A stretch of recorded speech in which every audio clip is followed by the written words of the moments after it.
Penguin Random House Audio presents The Lost Coast, a novel by Jonathan Kellerman and Jesse Kellerman, read for you by Dennis Boutsikaris.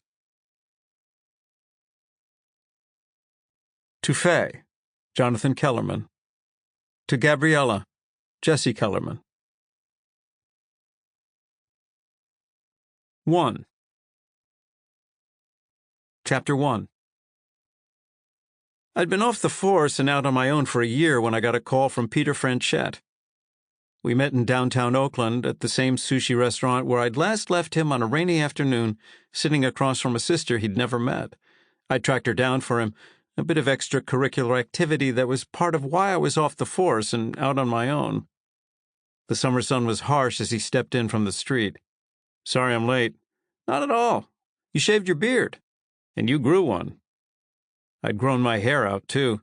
The extra length masked a scar running from temple to nape. "My wife likes me better this way," I said. We took a booth, put in our order, made conversation. Peter told me he'd kept in touch with his sister, closely at first, then less so.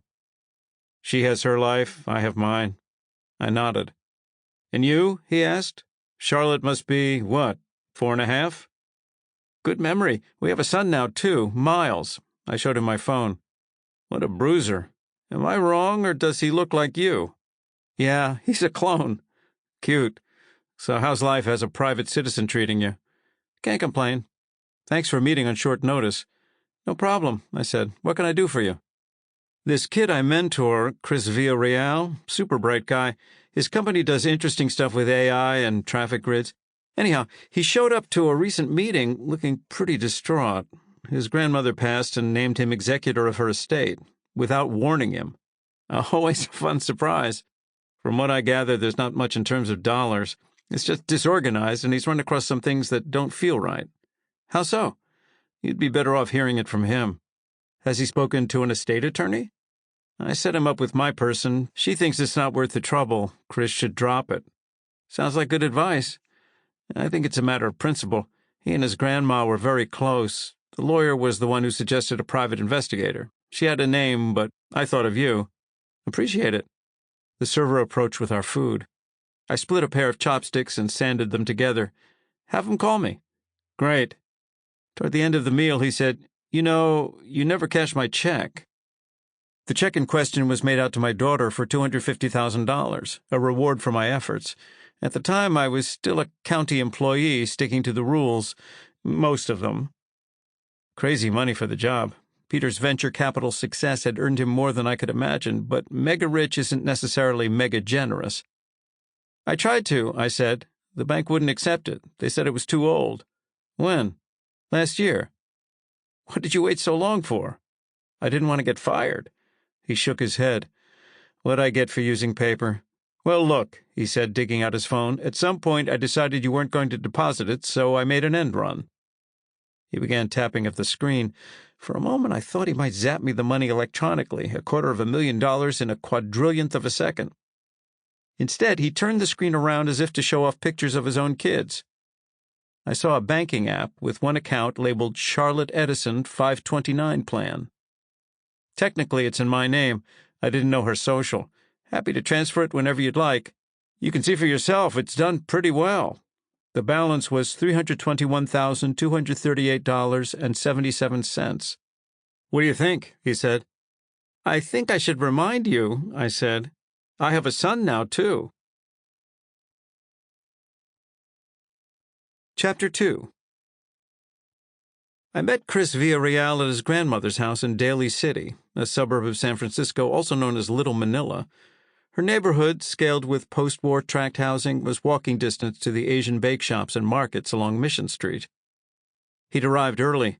Boyishly handsome, he leaned against the door of a silver BMW coupe with a laptop pinned under his arm, tapping a sneaker and straining to smile beneath a crest of black hair.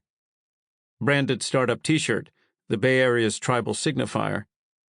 He removed his sunglasses and hung them on his neckline to shake hands. "My condolences," I said. "Thank you. She lived a good life, but it's still hard." I nodded. "All right," he said. "Let's get it over with." The house was a stucco box, pastel pink, jammed between pastel neighbors. Concrete steps rose to a decorative security gate. Chris slipped off his shoes and left them on the doormat. I did the same. He shut off the alarm system and led me past an entryway altar crowded with Catholic figurines. Everything was old but cared for, living room furniture polished to a dull glow, sofa and chairs upholstered in a vivid floral pattern. The extended family was large and well represented on the walls, as were members of the Holy Family and various saints. A crucifix loomed. "She'd be mad if I didn't offer you something to eat or drink," he said. "I'm good, thanks." He'd commandeered the dining room for his workspace. Accordion file folders, labeled in black marker, covered the table. B of A, Chase, Citi, VA, Life Insure, Lolo John, Medicare, Social Security, 81-2 taxes, 83 Camry, 09 Camry, Util, receipts. Wrinkled cardboard boxes brimming with loose paper lined the baseboards, awaiting their turn. More boxes and folders piled on the chairs. It looked like an all-you-can-eat buffet for goats. "She kept everything." He tapped his temple. "Immigrant mentality." We sat beneath a giclée print of the Last Supper, and he ran me through the basics. Marisol Santos Salvador, born 1938 in Manila, arrived 1957 in the United States along with husband John, deceased 1995. 5 children, of whom Chris's mother, Asuncion, was the youngest. For most of her life, Marisol had worked as a health aide. "When did she pass?" "April 6th. She had a stroke, so it was fast." "You didn't know she'd named you executor?" "No. Maybe she meant to tell me. She had another stroke about 15 years ago, and it affected her. I don't get why her lawyer didn't say something sooner, though." "Who's he?" "Mr. Pineda. He's a family friend. At the wake, he came up to me. 'We need to talk.' I go to his office, and he hands me Lola's will, like, 'Tag, you're it.'" "Is he helping you?" "Not really. He's almost as old as she was. I don't think he's completely with it either. Basically, I'm having to figure it out on my own." "Do you know why she chose you?" Chris shrugged. "I'm the only one who's not married with kids. She used to ride me about it. 'You're 30. I had 4 kids by 30. I told her I'm building a business. That's my baby.' I'm sure she found that very persuasive." He laughed. "She also thought I was the smart one. She called me Henyo. It means genius. 'Look at Henyo. He can talk to computers, but not to girls.' Or, I don't know. Maybe she wanted to punish me. Whatever. Lucky me." "What does the will say?" 60% to her kids, 30% to the grandkids, 10% to the church." "Pretty straightforward." "Yeah, till you look a little closer. The house is the main asset. But she's got money squirreled away all over the place, not just multiple bank accounts. I found $3,000 in cash under the bathroom sink. I'm trying to be fair, and everyone's calling me up all mad. 'What's taking so long? Why haven't you finished?' Why? Because look at this mess." Bright young guy applying artificial intelligence to traffic grids, but struggling to wring meaning from piles of paper. "Peter said you noticed some irregularities?" I said. He nodded. He opened the laptop. "I started itemizing her bank statements." "Is that necessary?" Peter's lawyer said the same thing. "I admire your diligence. It just seems like you have enough on your plate as is. I wanted to make sure there's no huge discrepancies. It's how I roll. For all I know, she has $1 million buried in the backyard. I'm seeing all these payments I can't figure out. Look."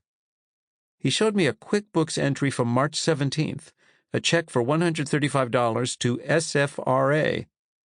He scrolled back to February 17th, another $135 check to SFRA. January, December of the previous year, November, $135 SFRA. Identical entries appeared monthly for the previous 2 years. "That's as far back as the online accounts go," he said. He drew over the BFA folder and began taking out sheaves of paper, secured by alligator clips and bristling with tape flags. So then I started going through by hand. Same deal. Each flag indicated a $135 check to SFRA. "Do you know what it stands for?" I asked. "San Francisco something?"